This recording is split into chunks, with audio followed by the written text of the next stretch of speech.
ननंद की सास अच्छी बन सकती है तो मेरी सास क्यों नहीं। भाग दो, मेरा यहाँ रहना किसी को पसंद जो नहीं आता। नैना ने प्रियंका का हाथ पकड़ते हुए बोली, दीदी ये आपका घर है और जब जी चाहे आप आ सकती हैं। याद रखिए, नसीबों से ऐसी सास मिलती है। बस आपसे एक ही शिकायत है, आप अपनी परेशानी में यहाँ चली आई पर जीजा जी के बारे में एक बार नहीं सोचा। क्या आप बिना पति के मायके में रह पाएंगी? मैं तो कभी नहीं रहूंगी। इतना कहकर वो चली गई। करीब एक हफ्ता ऐसा ही चला। एक रोज मोहन और नैना अपने कमरे में बात कर रहे थे। मोहन बोला, तुम्हें क्या लगता है किसकी गलती है? नैना हंसकर बोली, मैं तो इन सब चीज़ों से सीख रही हूँ कि कल को जब मेरे बेटे की बहू आएगी तो मुझे उसके साथ कैसा संबंध बनाना है। दीदी की सास का व्यवहार उनके लिए बहुत सहज है। काश कि मम्मी जी भी मेरे साथ इतनी सहज हो पाती। कभी कभी मुझे अपनी ननद से जलन होने लगती है कि ननद की सास अच्छी बन सकती है तो मेरी सास क्यों नहीं। मोहन मुस्कुराकर बोला, हर इंसान को हर चीज़ अच्छी नहीं मिलती। शुक्र मनाओ तुम्हें पति अच्छा मिला है जो तुम्हारे बिना एक पल नहीं रहता। जीजा जी को देख रही हो, वो गलत नहीं है, इसलिए प्रियंका को मनाने नहीं आए। पर यहाँ तो मैं गलत रहूँ या तुम, हर बार मैं ही तुम्हें मनाता हूँ। इतना कहकर दोनों हंसने लगे। अगले दिन प्रियंका उदास बालकनी में अकेली बैठी थी। शायद वो किसी को बार बार फ़ोन कर रही थी और फ़ोन नहीं लग रहा था। नैना उसके पास जाकर बैठी और बोली, क्या बात है, जीजा जी फ़ोन नहीं उठा रहे? प्रियंका की आंखों में आंसू आ गए। नैना बोली, दीदी हर किसी का जीवन और उससे संबंधित लोग एक जैसे नहीं होते। प्रियंका बोली, मैं तुम्हें और भाई को जब देखती हूँ तो मुझे लगता है कि मेरे पति ऐसे क्यों नहीं है। नैना मुस्कुराकर बोली, सही कहा आपने, और मैं ये सोचती हूँ कि ननद की सास जब अच्छी हो सकती है तो मेरी सासू माँ क्यों नहीं। प्रियंका के चेहरे पर हल्की सी मुस्कुराहट आई। तब नैना ने कहा, दीदी जब मैं गलत होती हूँ तो आपका भाई मुझे कभी सपोर्ट नहीं करता। यहाँ तक कि घर परिवार का भी कोई मेरे लिए खड़ा नहीं होता। पर आपने एक बात गौर की, जीजा जी आपसे नाराज़ हैं पर आपकी सास आपको मनाने यहाँ तक चली आई।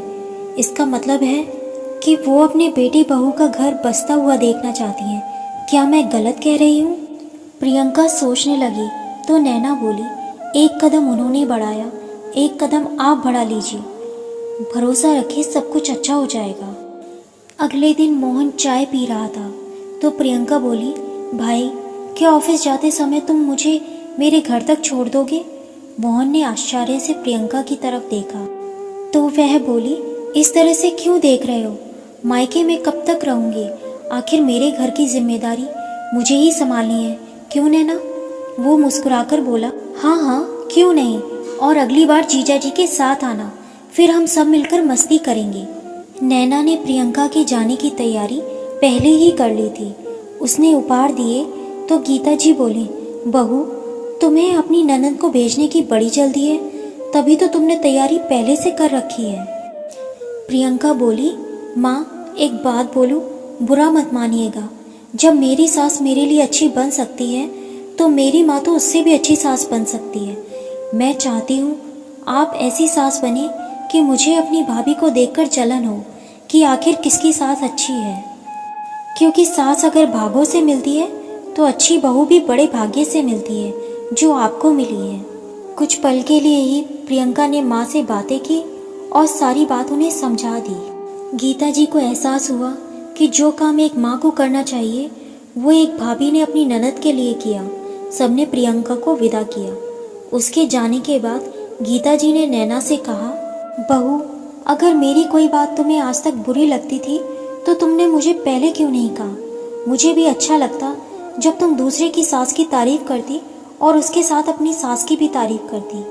अगर तुम्हारी ननद की सास अच्छी बन सकती है तो क्या तुम्हारी सास अच्छी नहीं बन सकती, या तुम्हें भरोसा ही नहीं है?